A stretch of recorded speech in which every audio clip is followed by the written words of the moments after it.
سوال ہے کہ if ta'weez is shirk, then did some Sahaba allow it, like those containing آیات, کہ اگر تعویذ شرک ہے تو کیا صحابہ نے اس کی اجازت دی ہے؟ جیسے جن میں آیات وغیرہ ہوں، کیا ایسے تعویذ پہن سکتے ہیں؟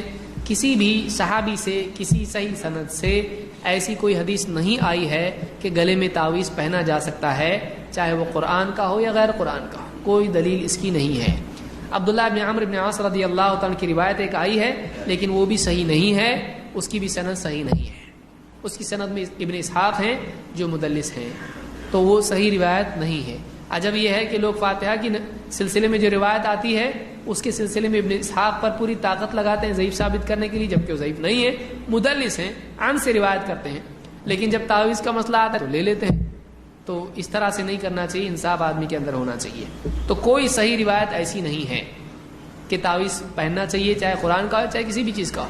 بعض لوگ کہتے ہیں قرآن میں شفا ہے نا، اللہ نے کہا نا قرآن میں فی شفا، جو اس کے اندر شفا لما فی الصدور، اس میں سینوں کے اندر جو بھی اس میں شفا ہے۔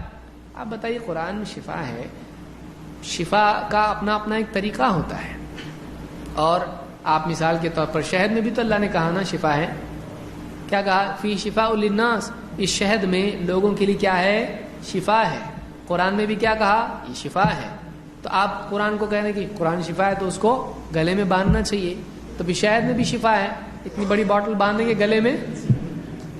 ہاں، ISO مارک والا ایک دم پیور ہے، باندھیں گے گلے میں آپ شہد کو؟ لیکن شہد تو پینے کے لیے ہے نا، تو قرآن پڑھنے کے لیے ہے نا۔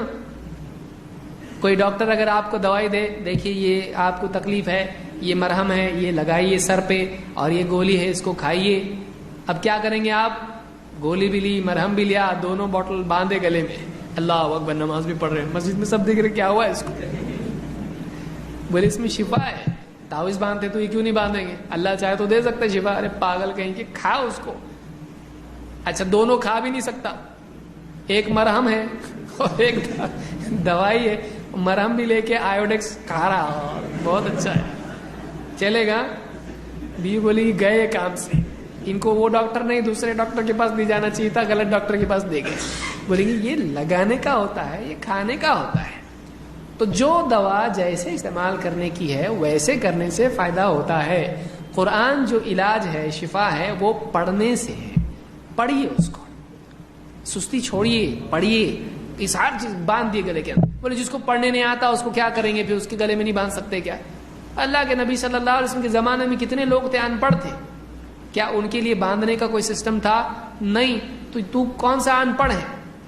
تو کیوں گلے میں باندھ رہا ہے؟ نہیں ہونا چاہیے۔ ان پڑھ ہے اگر تو کسی اور کو پڑھنے بول، یا سیکھ، جیسا پڑھتا ہے پڑھتا جا، علاج ایسا کر، گلے میں مت باندھ اس کو۔